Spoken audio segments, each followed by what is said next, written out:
Industry की बात आई, CA Kapil वैश्य साहब ने बताया कि एमएसएमई के लाभ हम लोग कैसे ले रहे हैं। सबसे बड़ी बात आई इस बजट में या इस सरकार की जो मंशा है आत्मनिर्भर भारत की, मुझे लगता है वो साकार करके रहेंगे, क्योंकि वो माहौल बनाने में लगी हुई है। वो कोई पॉलिटिकल एजेंडे के साथ नहीं चल रही है किसी भी बजट में, और वो हर वक्त हर पल जो है कोई ना कोई माहौल बनाती है। जब भी वो बात करते हैं तो वो ये नहीं कहते कि इस वर्ग को देना है या उस वर्ग को देना है।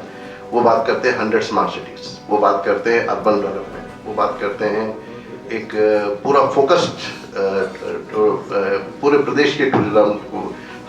आज की डेट में उनकी प्रेरणा से जब 5 ट्रिलियन इकोनॉमी की बात हमारे प्रधानमंत्री ने करी तो 5 स्टेट्स इंडिया के सामने आए जिन्होंने कहा कि हम 1 ट्रिलियन इकोनॉमी के लिए ट्राई करेंगे। तो अगर 5 स्टेट 1 ट्रिलियन इकोनॉमी की तरफ जाते हैं तो 5 ट्रिलियन तो वैसे ही जाता है। तो दूसरे स्टेट्स भी अपनी जगह ट्रैक करते हैं। तो उनकी जो पॉलिसी है बहुत ही फोकस्ड है हर चीज़ में। आज उन्होंने बात करी, जब टच करा उन्होंने एग्रीकल्चर सेक्टर को, तो चाहे उन्होंने फिशरी को टच करा, डिफेंस को टच करा, उन्होंने एनवायरनमेंट से रिलेटेड इशूज में ई व्हीकल को टच करा। इन सब में मैन्युफैक्चरिंग के जबरदस्त स्कोप। हर आज की डेट में अगर हम देखें समाज कल्याण मंत्रालय में भी अगर हम ढूंढेंगे तो हो सकता है सैनिटरी पैड्स की मैन्युफैक्चरिंग में हम लोगों को कहीं ना कहीं मैन्युफैक्चरिंग के लिए स्कोप मिल जाएगा। And there is a world no depth of scope. इसीलिए सारे मंत्री घूमते फिर रहे हैं, यूपी के भी और जगह के भी, जब हो रहे हैं कि भाई किस तरह से प्रोजेक्ट्स आए और एम्प्लॉयमेंट जनरेशन हो। आज हम लोग बात कर रहे हैं, जैसे डॉक्टर आशीष गुप्ता जी ने कहा कि हमारी जनसंख्या बाहर नहीं है हम पर, ये हमारा स्ट्रेंथ भी है।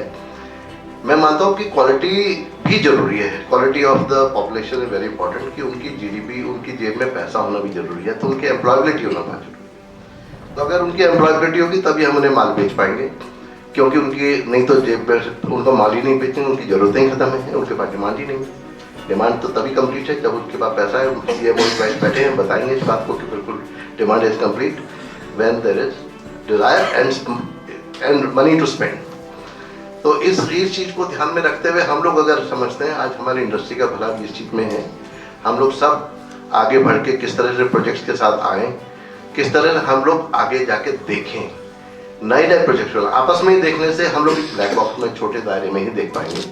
और अगर हम लोग पूरे विजन क्रिएट करें और डिफरेंट एग्जीबिशंस में, नेशनल इंटरनेशनल एग्जीबिशंस में जाएं, देखें, घूमें, पार्टिसिपेट करें, कंसल्टेंट से मिले, तो मुझे लगता है हर क्षेत्र में हमारे पर अपार संभावनाएं हैं जिनको हम लोग यूज कर सकते हैं बजट्स के माध्यम से।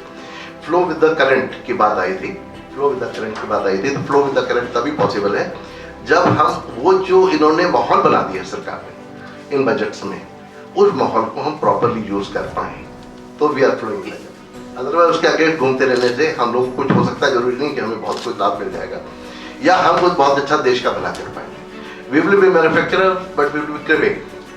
तो हम लोग जो है क्रिबिंग के बदले आज हम डेवलपमेंट की बात कर रहे हैं। आज अगर सरकार हमसे कहती है कि भाई हम आप सरकार का फायदा देख लिए, हो सकता है 1 लाख रुपए हमारे को छोड़ दे के टैक्स में साल में छोड़ दिया जैसे, तो आप अगर उसको देखें 35,000 रुपये में छोड़ा, तो हो सकता है अगले साल हमारी इनकम ही 2-2.5 लाख रुपए से ज़्यादा बढ़ जाएगी। तो उनके तो 60,000 पूरे हो गए या 50,000 रुपये पूरे हो गए, तो वो तो अपना हमारी डेवलपमेंट में देखकर खुश हो जाएंगे, उनके टारगेट्स पूरे हो जाएंगे। अब की बार जो विशेष बजट में बात आई, that was on cooperative society tax. Cooperative society पे बहुत जोर था गवर्नमेंट का, और मुझे लगता है उसके पीछे 2-3 कारण। एक तो जितनी भी एग्रीकल्चर सेक्टर में CFCs हैं, प्राइमरी प्रोक्योरमेंट एजेंसीज हैं या सेकेंडरी प्रोक्योरमेंट एजेंसीज हैं, वो सब कोऑपरेटिव की तरह काम कर रही हैं।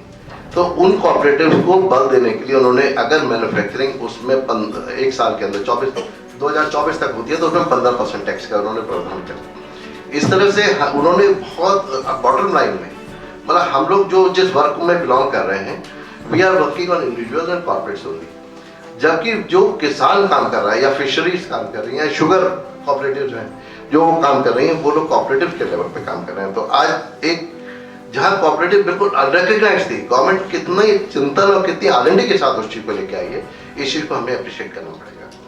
सिमिलरली हम लोग अगर देखें कि जैसे क्रेडिट गारंटी की बात करें, 9,000 करोड़ का कॉर्पस बढ़ाया, तो उससे करीब 2 लाख करोड़ का एक्सपोजर, कोलैटरल फ्री एक्सपोजर बढ़ने की चांसेस है MSME में।